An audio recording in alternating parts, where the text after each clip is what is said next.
We begin with some news that has hit within the past 10, 15, 20 minutes. There are reports, Chris Mortensen, very respected NFL reporter who has been around the block, says the Browns and quarterback Baker Mayfield are, quote, breaking up regardless of if Deshaun Watson lands in Cleveland or not. He adds that the Browns want, quote, an adult at that position. So again, Chris Mortensen from ESPN reporting the Browns moving on from Baker Mayfield. Let's welcome in G. Bush, host of the Barbershop, 92.3 The Fan, Saturdays from 8 a.m. to 12 p.m. G. Bush, I listen to you all the time. Appreciate you joining us. What are your thoughts about that? I mean, you kind of knew it was headed that way, but Chris Mortensen's pretty reliable source in most of these things. Well, first of all, thank you so much for having me. I listen to you guys all the time as well.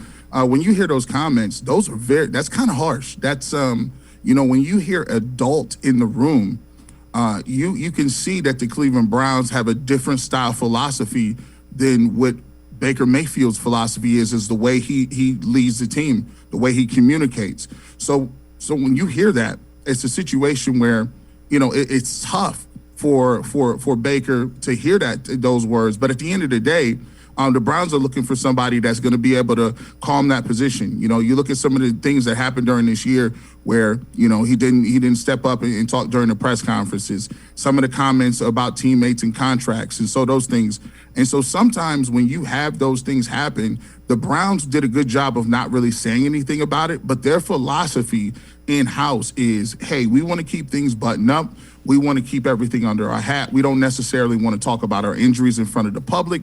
We don't want to get into some of that stuff. And I think those are some of the characteristics of a quarterback that they're looking for moving forward. And, Baker has made some strides in that area. I would say he's definitely a much more mature person than he was when he was coming out of Oklahoma. But when you look at it and some of the things that happened this year, especially towards the end of the year, the way they handled the injury and talking in the press, I just think that the Browns wanted a more stable guy that didn't wear his emotions on his sleeves, so to speak. And those are characteristics, good or bad, of what Baker Mayfield is. Yeah, the other thing that I think this tells you is Kevin Stefanski was being upfront when he said the injury is only a part of the reason for that poor play. We felt he could play the position with that injury.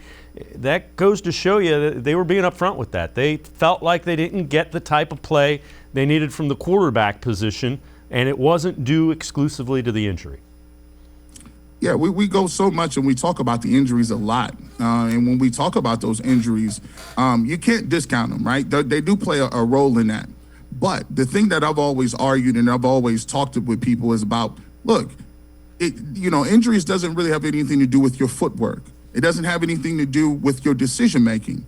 And decision-making is one of the biggest things that always kind of stuck with me with Baker Mayfield. Because if you're injured, one of the things that you're going to need to do is you're going to have to protect the football. If you're injured, you can't make certain throws. So those, some of those throws where you're trying to squeeze it in between two defenders, those are things that you shouldn't be doing. Those are things that you can't do. And the decision-making process is something that I just never thought Baker developed quite good enough. I think he did. He was pretty much the same guy he was in terms of decision-making from the time he got drafted into his rookie year. That was great for his rookie year. But when you get to the fourth year, some of those things you can't do, and you can't put your team in positions, especially when you're getting 5 turnovers, like some of the games with the Ravens or the 4 interception games with the Packers.